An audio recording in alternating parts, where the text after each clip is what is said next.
Hey guys, welcome to FT90 Fantasy Football. So before we go into the video, before we take a look at our team, we have a special announcement.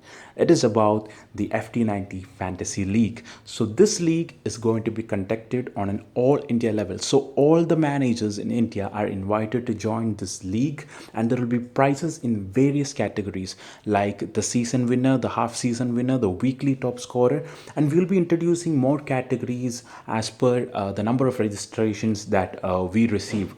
So all of you are invited to join this league, and that's not it. We will be having a special WhatsApp football community in which we can interact with other managers, we can put on banters, we can discuss matches, and it is going to be fun, guys. Believe me, it is going to be fun. And coming to the registration fees, the registration fee is just rupees 25. We just wanted to make sure that all the managers in India can afford this. So it comes at just 25 rupees, and there are prices in various categories.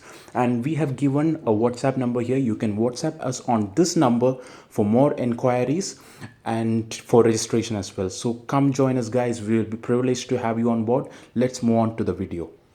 So let's take a look at our team. So starting with the goalkeeper, we have none other than Robert Sanchez, the 4.5 Spanish goalkeeper who's already find his spot in 27% of the squads. He kept 10 clean sheets from 27 games last season, which I think is pretty decent. And to looking at the fixtures also, it gives positive symbols there. If you keep apart Everton and Leicester, it's all green. The fixture difficulty rating all lies on green, and I think if everything goes well, Brighton is going to have a good start to the Premier League this season. So looking at the defense, we have Sinchenko here. At least some of you might ask, why is Sinchenko here in my squad? Is at 5.5 million, and why is he here? Because I've been hearing news regarding his spot in the City lineup. It is from some sources I hear that he is going to be a nailed-on starter for Pep Guardiola's Manchester City this season. So it's probably going to be on the left back. On the right back, we know that there is already Cancelo and Walker fighting for the spots. Yeah, even though Cancelo looks like the favorite, you know, if we have a nailed-on starter who is going to go forward in the City lineup, why why would we avoid it? I don't see a point in avoiding him. So let's see the preseason friendlies and see how they line up, see what the plans are, and if Sinchenko plays, I think it is a big yes for him in my squad. Let's see. So going forward, here we have Andrew Robertson. Andrew Robertson, no need of introduction. Last season he managed 161 points, which I think is great for a defender, and he comes at 7 million. Yes, it's a bit high because some of our midfielders are cheaper than him, but he's worth the price. Yes, and I am having second thoughts on replacing him with Trent Alexander-Arnold because he's on set pieces as well, on more set pieces. So yeah, I might have second thoughts on that, but as of now, I'm keeping Andrew Robertson in my team, and we can see that Liverpool have got a great run of fixtures, great run of opening fixtures. If you keep apart Chelsea and maybe Leeds, they look to have a good run of fixtures. So expecting both clean sheets and attacking returns from Andrew Robertson. Tierney, he's coming off a good performance with Scotland in the Euros, and if you look at the fixtures that Arsenal's got, if you keep apart Chelsea and Manchester City, they look to have great fixtures as well, and maybe you have to keep aside Tottenham as well. So if you keep aside that, I think Tierney is a very good option at 5 million. He shows great potential. He's a great youngster, and if Arsenal is going to improve things this season, we might be very happy to have him in our squads. So looking on to the next player, we have Tariq Lamptey. So Lamptey, we can see that he had just 35 points last season, But all of you clearly know why he is in our squads. He's just at 4.5 million, and before he got injured last season, he clearly showed us what an attacking defender he is.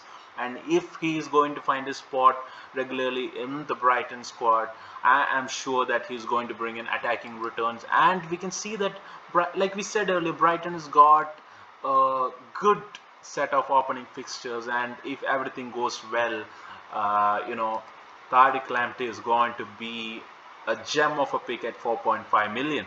And looking at our midfielder, the first midfielder just doesn't need any introduction. The costliest player in the game, the player with 231 points last season, is already in 50% of the teams, and that clearly shows why he's a must-have in any team. He is none other than Mohamed Salah, the Egyptian king. Yes, we have Sadio Mane as well from Liverpool for consideration, but just at a point 0.5 difference, Mo Salah is on penalties, so that makes him a clear favorite, right? So yeah, Mohamed Salah. You can see here I've already fixed him as my captain for the first game week as well. So let's see. And the next midfielder we have Bundia. I hope I pronounced that correct. Bundia. So the thing is that he's a new player coming to Aston Villa, and he's coming from Norwich City, and he played a vital role in helping Norwich to qualify for the Premier League, to gain promotion to the Premier League. He had 15 goals and 15 assists last season, and I think that is great.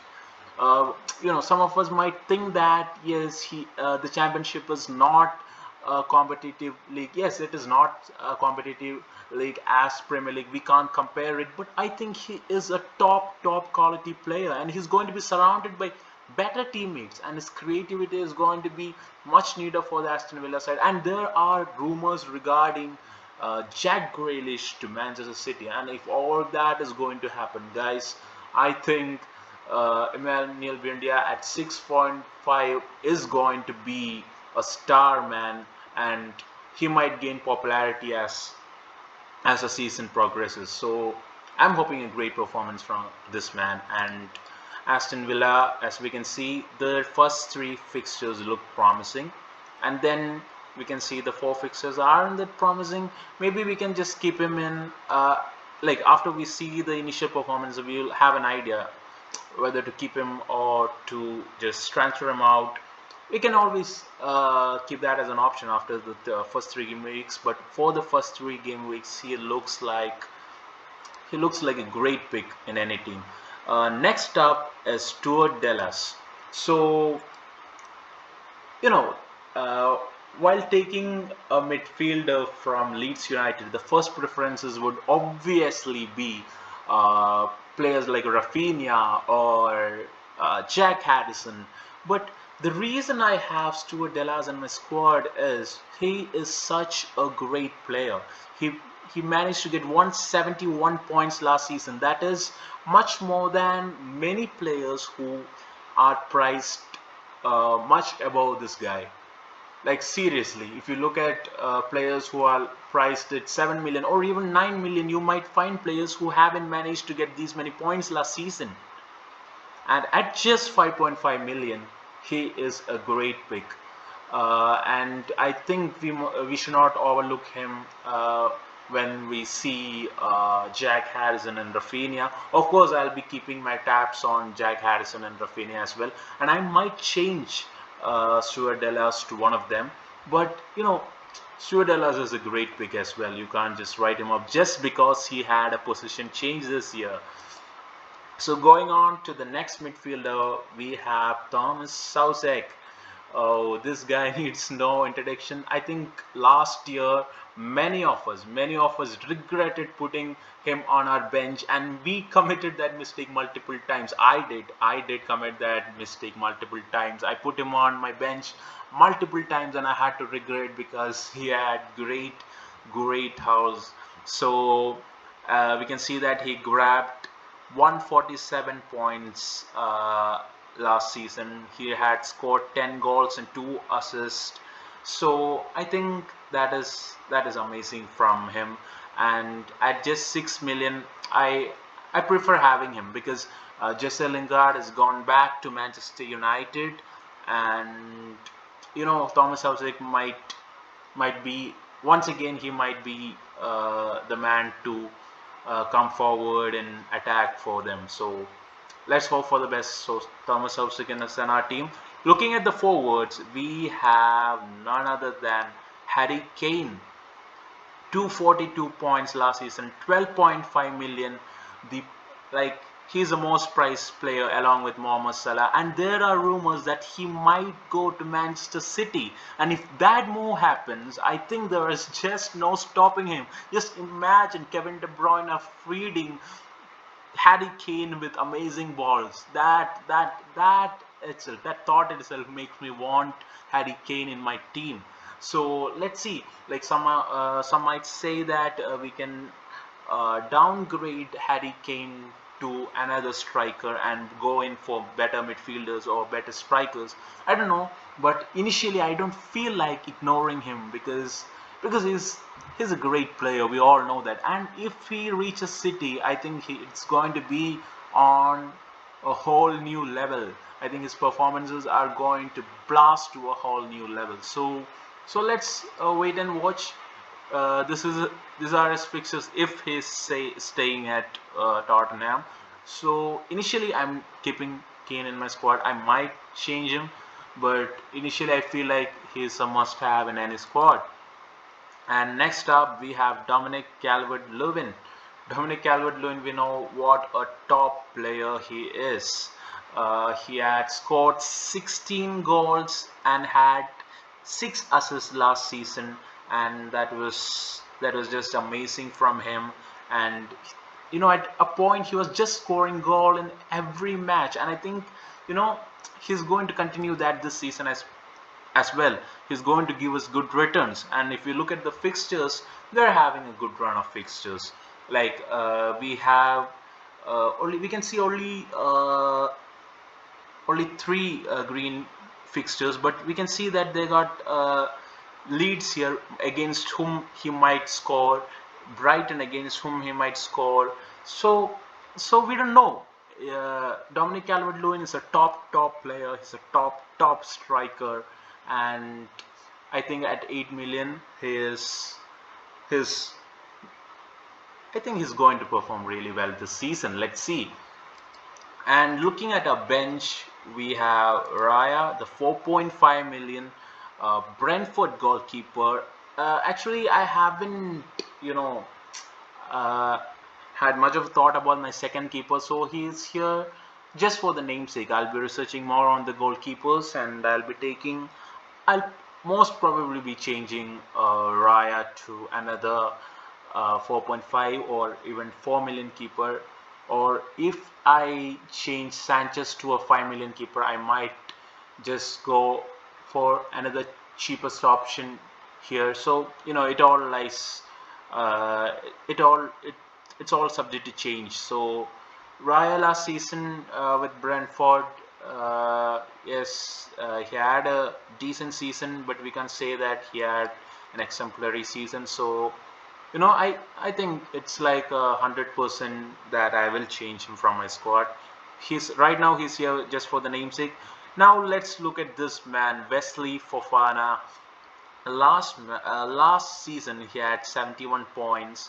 you know he's just priced at 4.5 million, and I think this guy is just so underpriced. The reason being, Leicester is a top team and they can play defensively very well. And if you look at the opening fixtures, they got some really good fixtures in the opening weeks. And this man looks like a nailed on starter in the team.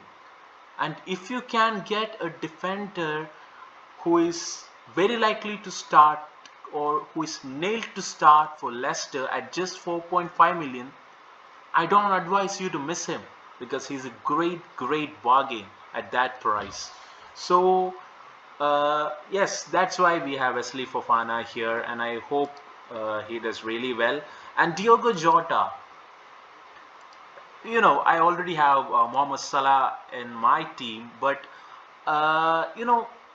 it's Liverpool's opening fixtures look very, very favorable, and I think I had to bring in one more attacking player from Liverpool. Sadio Mane looks very expensive, and in case of Roberto Firmino, I hear news is that he might miss a good portion of Liverpool's uh, preseason friendlies because Brazil are already in the Copa America finals, and he have to get rest. So in the initial weeks, we might see the trio of Salah, Mane, and Jota. And if that is the case, they got very favorable fixtures, and Jota is a very, very promising player. He is a top player, and I hope he just performs so well, and that is why he is in my squad. And the last player, Danny Welbeck. Danny Welbeck, actually, I'm thinking of changing him in my final squad. You might not see him. You might see someone else. So at 6.6 million, yes, they got good fixtures and stuff, but I might seriously not stick with Danny Welbeck. I might go for another 6.5 million striker, or maybe a 7 million striker. I just have to consider my options. So that's it. So thank you guys, thank you for watching.